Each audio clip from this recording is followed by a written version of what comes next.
the station at 10 just to try and clear. Apparently, there's a change of command at 10 o'clock, and the guy at the gate, who was quite nice, just said, the young guy just said, look, don't speak to the one now, speak to the one at 10 o'clock. You might get somewhere with him. But obviously, I won't get anywhere because, the amount of pressure I can put on these compared to the amount of pressure David Rockefeller can put on these, it's slightly different. So I've got a feeling that my request to be left alone... But wait a minute, David Rockefeller doesn't exist. There's no world government. He just wrote his memoir 4 years ago saying he wants to overthrow the U.S. I mean, Mr. Skelton, there's no world government, Mr. Skelton. Well, I kind of feel the tentacles of the world government tickling me on the back of my neck at the moment, and it's not a nice feeling. Well, what's wrong with them setting up a world government to carry out eugenics and a one-child policy and taxing you with carbon taxes to micromanage every facet of your life? I mean, what's wrong with them banning all your liberties? To answer your question, I think, is it's wrong in so many different ways that it's almost impossible to get your head around it. It's almost incomprehensibly bad. And it's so big. I read about this the other day. It's a bit like, I don't know whether you've read the Edgar Allan Poe short story where someone hides something in plain view. It's the Purloined Letter.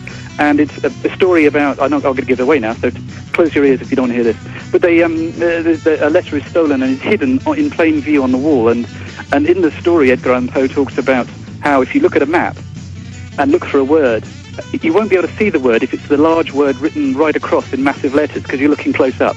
And I sort of think Stay there. This is key. This is key. You're talking about a spell. Once Charlie Skelton of London Guardian is back in the UK, out of one police state and into another, back from Bilderberg 2009, I want to have him on for like a full hour and fully brief him. And I really want to thank you, sir, for your courage and what you've done. And I don't want to say your transformation, but you've certainly now been baptized in the tyranny and know how real it is. And that's what I encourage listeners to do. Go out, as you said, become citizen activist media. You will run into tyranny and corruption everywhere. Government is so corrupt that if you follow almost any judge that you see that's doing evil things, you'll catch him with hookers and buying drugs. And I've never found a politician that wasn't corrupt, that was doing bad things, that I couldn't follow or watch, who wouldn't instantly do bad.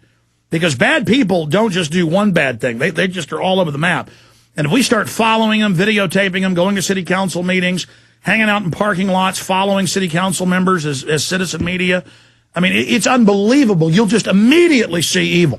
These people just run around continually engaged in wickedness, as the Bible says, and, going and covering global elitists, going and doing everything you're doing. I just want to commend you. And if the citizens start covering what government's doing and ferreting things out and looking at legislation, there's no way they can get away with this if we all just do a little bit. So, you're there walking around in Greece with secret police following you everywhere as the sun is now set. And I appreciate you coming on with this. Closing comments, sir, from you, Charlie Skelton, reporter for the London Guardian there at Bilderberg 2009. Oh, and you were finishing up your hidden in plain view analogy. Well, I'll finish that point and close off on that, which is that one of the problems with what you're engaged in, what anyone who's engaged in alternative thinking, one of the problems that faces them is, what do you pick?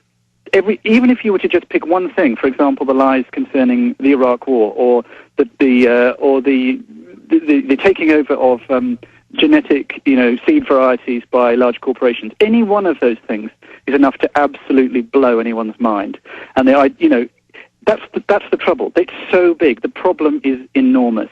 And I'm talking to myself here. I don't know what to do, but I guess one thing you can do is just simply pick something.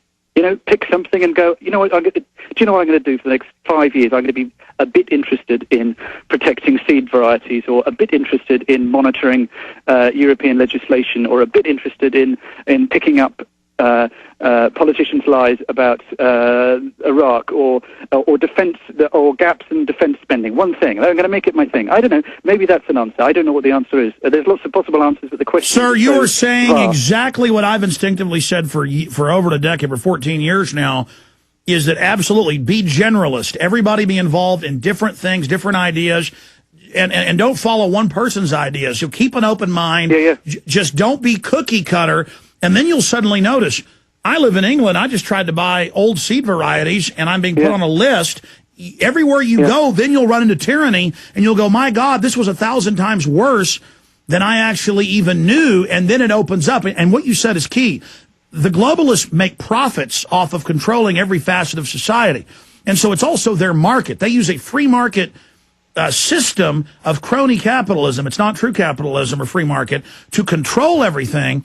And so that's why they're hitting you from every angle, because it's business for them. And exactly, one of these will blow your mind. There are hundreds of these coming in at you. And that's why the general public, comes face to face with a conspiracy so massive that they're just knocked over by it. As Winston Churchill said, or as the former head of the FBI, J. Edgar Hoover said, that you come face to face, and the globalists write books about it. It's not even our opinion.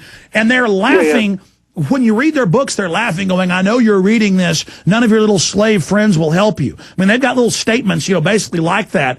And you're going, none of my slave friends will help me. My God, these people are directly talking to the members of the public that actually read this. And you're just like, can't we wake the sheep up to beat these people? So we appreciate your courage. Maybe I can get you on for 15, 20 minutes on Sunday. We're on 4 to 6 p.m., so I'll have Rob call you. And we're very thankful for all your time. Anything we can do for you, Mr. Skelton? No, I'm fine. I'm probably going to head back towards the lights now that the sun's gone down. I don't like being followed in the dark, so I'm going to go and sit in a brightly lit cafe on the seafront.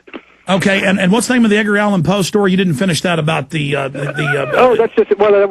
the Purloined Letter. It's just a good metaphor for how global agenda is passed across people's eyes without them even seeing it. It's too big to see. Absolutely, they're too close to it. Thank you so much, Mr. Skelton. We'll talk to you soon. Okay, thanks.